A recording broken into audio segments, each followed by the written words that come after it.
Boys love to play and roam around.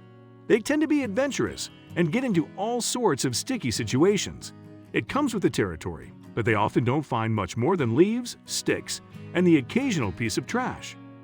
Their minds often go into overdrive to imagine all sorts of fun things, but they are really themselves and in a normal situation. One boy, though, thought he saw a boat and was surprised at its location. Being the adventurous type, he wanted to check it out to see what it could be. However, as he started digging, he found something he and his friends never expected. He had been the one to find it, so he should get to open the hatch and peek inside first. Metal screeched as the top came off to reveal its long-forgotten contents. Everyone was shocked, but then someone pulled him away. Caspar looked to the right and left at the different paths to take. One was very popular, but the other was overgrown. That's what he wanted because he was here to explore the Estonian swamp with its lush green pines. As he wandered around the perimeter, he saw strange markings in the earth. They could have been covered for many years, but he had not seen a shape like that before. Nudging it with his boot, something caught his eye. He saw a rope and wondered if there was a boat sunk nearby. He scraped the mud away and pulled on it, but nothing happened. Though it was odd, he wanted to tell someone, so he ran home and brought his parents. Then word got out, and an even bigger crowd gathered. The men looked for clues as to what was submerged in the lake, and then one of them saw the partially buried rope. Caspar uncovered it and got a grip, but the rope didn't budge at all. Then the whole group was pulling. There were more than a dozen strong adults, but the item wasn't coming without a fight. Though they pulled with their might, nothing worked. Since they didn't have the manpower or equipment to unearth this mystery, they called in the authorities. Soon the bulldozer's noise echoed in the forest. They all tied a rope to the machine as the driver moved the vehicle slowly forward. Several others chipped in to hold the rope, but that didn't even work. Whatever was buried was massive. Everyone went home to grab ropes and vehicles to help uncover the mystery. It took 8 hours, several shovels, and many steel cables. Even Caspar was enthusiastic to help. He desperately wanted to see what the thing was that took so long to unearth. Suddenly, the group felt something move as they pulled. Then the tip of it rose to the surface from the muddy water. People rushed to get it out, using shovels to help the bulldozer. Finally, the mysterious thing was revealed for all. The sun was dipping below the tree line. But everyone gasped when they saw what came up out of the water like a monster covered with algae. Some knew what it was, but they all scraped off the surface to reveal an open hatch. They partially hauled the metal thing from the water. Even while they had no energy, the men continued to work and reveal a familiar white symbol.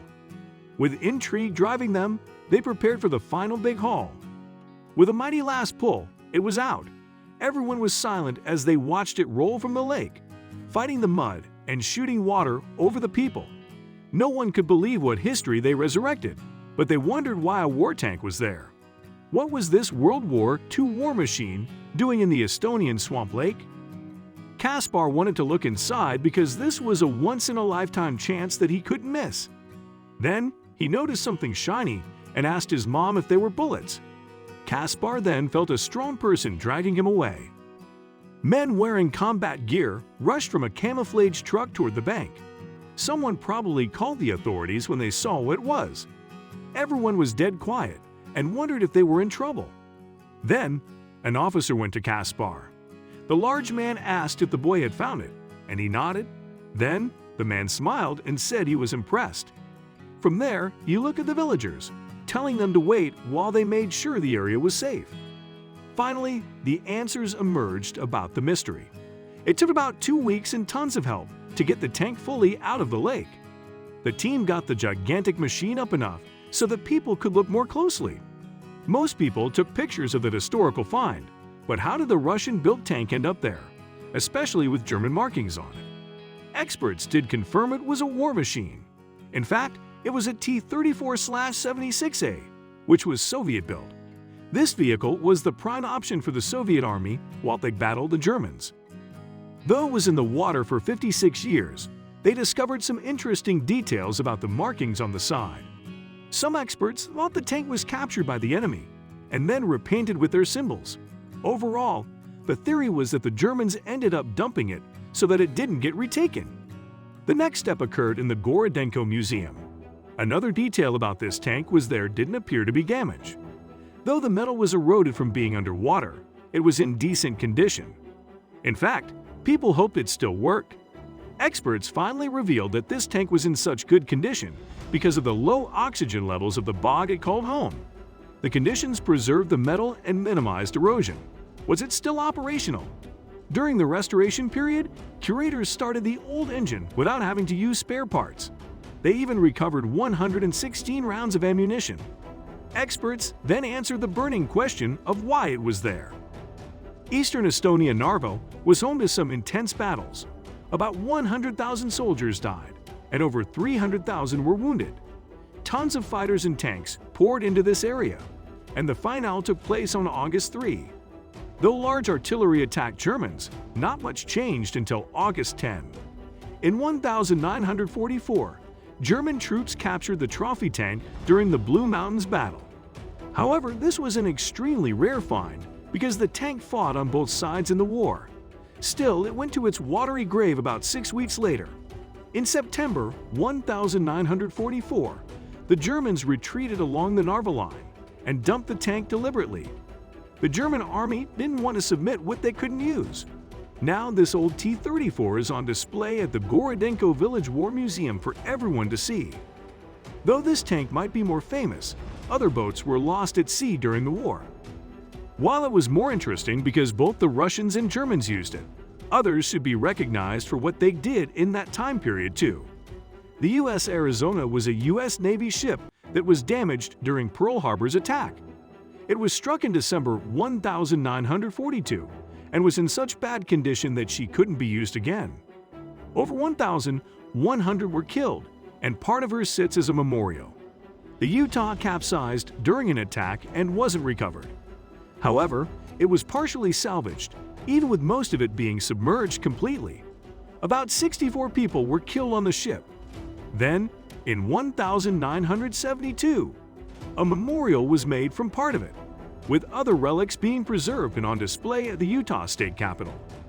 No one knows too much about the U.S. Oklahoma. They know that it was sunk off the northeast coast of Hawaii, but they don't know how many perished. It was thought to have happened in May 1947. The U.S. Texas was sunk in March of 1912 in Tangier Sound within the Chesapeake Bay. Overall, the remains of the ship were demolished. People removed the fallen, burying them in an unknown area. As part of the U.S. Navy, the U.S. Indiana was a large ship. Though it was strong, it was sunk in November of 1920 in the Chesapeake Bay. Overall, people located the wreckage and decided to scrap the metal. A few months later, in the new year, January 1921, the U.S. Massachusetts was also sunk. However, it was off of the Pensacola coast in Florida. The Navy chose to sink it as an artificial reef, and many species now live in it. The U.S. Alabama spent 7 years in the North Atlantic Fleet and handled peacetime training. Then she visited Europe and was part of a cruise until her machinery damage forced her to leave. From there, she continued to World War I and was made to do bombing tests, sinking in September of 1921. After entering service in 1897, the Iowa handled training operations, moving to the Caribbean in 1898 when tension between Spain and the U.S. grew. It was part of many bombardments and patrolled the harbor. Finally, she was used for bombing experiments and sunk in 1921. The U.S. New Jersey was launched in May 1902 and was a training ship for World War I. After she transported soldiers home, she was used in bombing tests and sunk in September 1923. For the duration of the boat's career, the U.S. Virginia was part of the Atlantic Fleet. Then, in World War I, she helped train gunners to expand the wartime fleet and escorted convoys to Europe. Finally, she was turned into a target ship and expended in 1923. Overall, the U.S. Arkansas served in the 2 world wars and had many duties such as escorting convoys and supporting Normandy's invasion. From there, she became a target for Operation Crossroads. sinking in July 1946. The U.S. Pennsylvania led a decent life as a ship. In fact, she was at Pearl Harbor when it was bombed and suffered minor damage. Finally, though, she was sent to the target fleet for nuclear tests. She was repaired enough to get to the test site and was sunk in February of 1948. During World War II, the U.S. New York was a convoy escort and saw combat during Operation Torch. Later, she went to the Pacific. After getting repaired in Pearl Harbor, she was considered obsolete and helped with nuclear tests, surviving both explosions. She was studied for 2 years and then sunk in 1948. After serving in World War II, the U.S. Nevada was found to be too old to be used as the active fleet. The Navy chose to use her for atomic experiences at Bikini Atoll. It was hit from the blast and left radioactive and badly damaged. She was decommissioned and then sunk in July 1948.